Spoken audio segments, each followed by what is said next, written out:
Assalamualaikum warahmatullahi wabarakatuh. Perkenalkan, nama saya Nurul Astria dari jurusan Kesehatan Masyarakat, Fakultas Kedokteran dan Ilmu Kesehatan.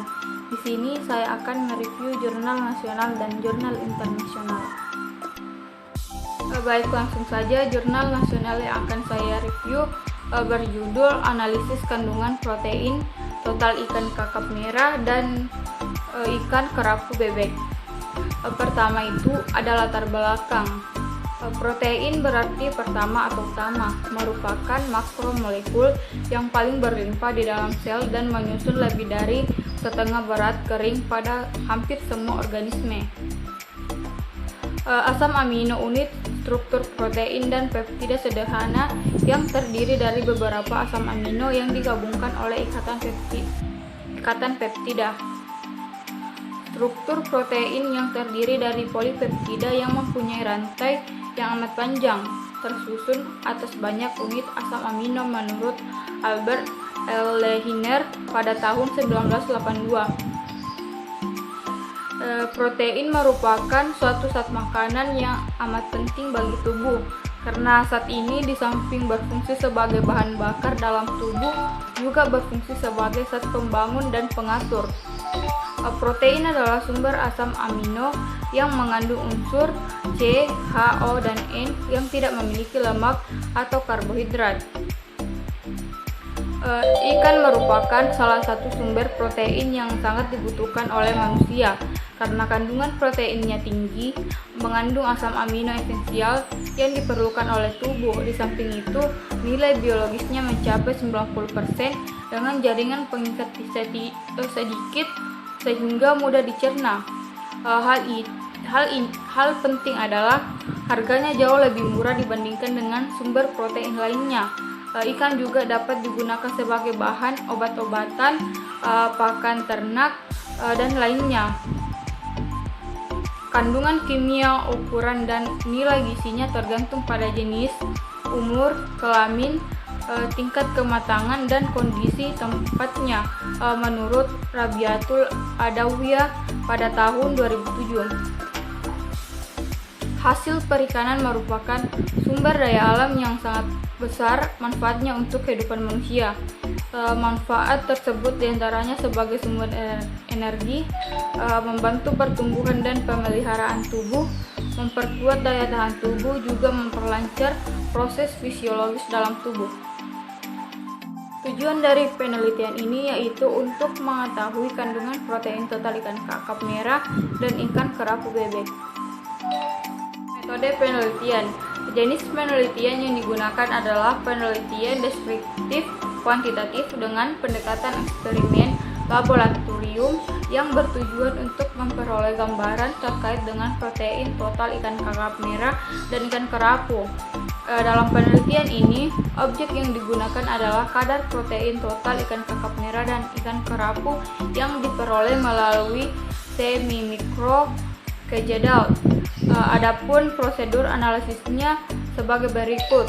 Yang pertama, timbang seksama 0,51 gram cuplikan, masukkan ke dalam labu kejadal 100 ml. Kedua, tambahkan 2 gram campuran selen dan 25 ml H2SO4 pekat.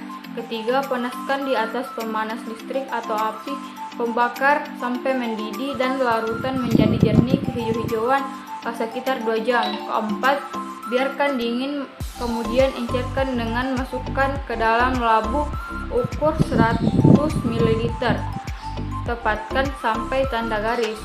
Kelima, pipet 5 ml larutan dan masukkan ke dalam alat penyuling. Tambahkan 5 ml NaOH 30% dan beberapa tetes indikator pp. 6. Sulingkan selama lebih kurang 10 menit sebagai penampung. Gunakan 10 ml larutan asam borat 2% yang telah dicampurkan indikator. Yang ketujuh, bilasi ujung pendingin dengan air suling. Ke-8, filter dengan larutan HCl 0,01 N. 9. Kerjakan penetapan blanko. Hasil penelitian. Berdasarkan hasil dari penelitian yang telah dilakukan, dapat terlihat bahwa jumlah protein daging ikan kerapu bebek memiliki protein bermutu tinggi dan daging ikan kakap merah memiliki jumlah protein bermutu rendah. Hasil pemeriksaan kandungan protein total ikan kakap merah dan ikan kerapu bebek dapat dilihat pada tabel 4.1 berikut.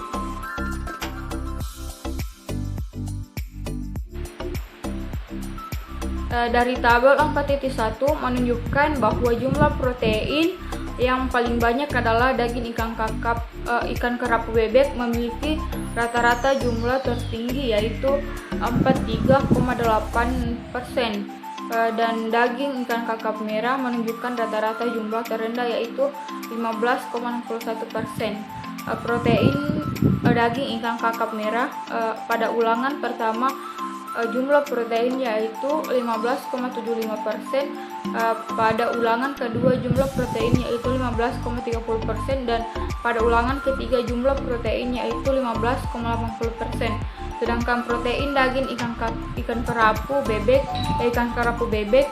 pada ulangan pertama jumlah protein yaitu 42,41%, pada ulangan kedua jumlah protein yaitu 43,65%, dan pada ulangan ketiga jumlah protein yaitu 43,19%.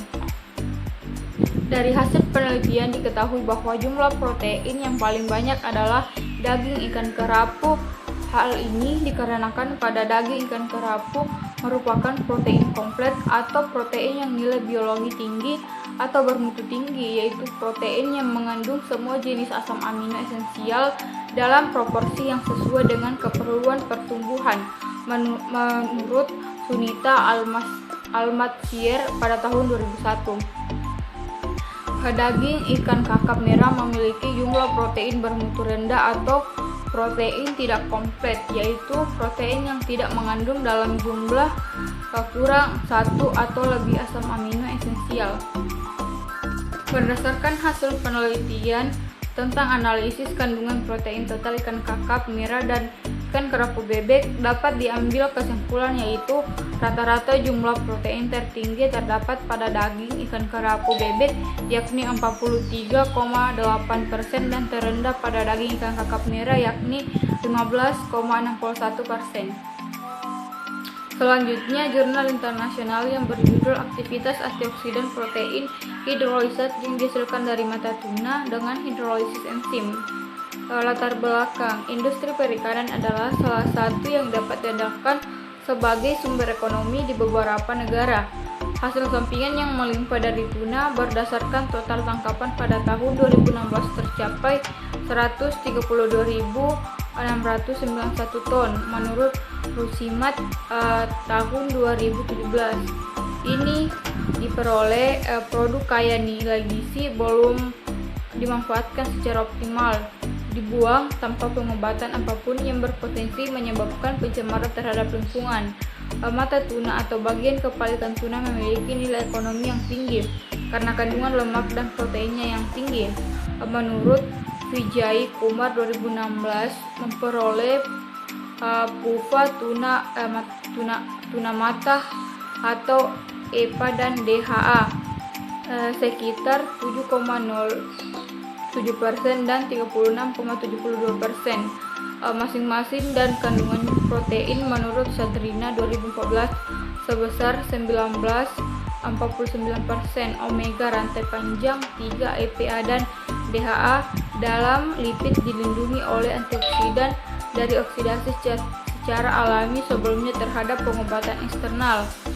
Salah satu antioksidan yang bekerja sebagai PUFA diprediksi akan menjadi peptida. Sejumlah penelitian tentang protein hidrolisit menunjukkan bahwa peptida yang diturunkan dari protein ikan merupakan sumber potensial antioksidan.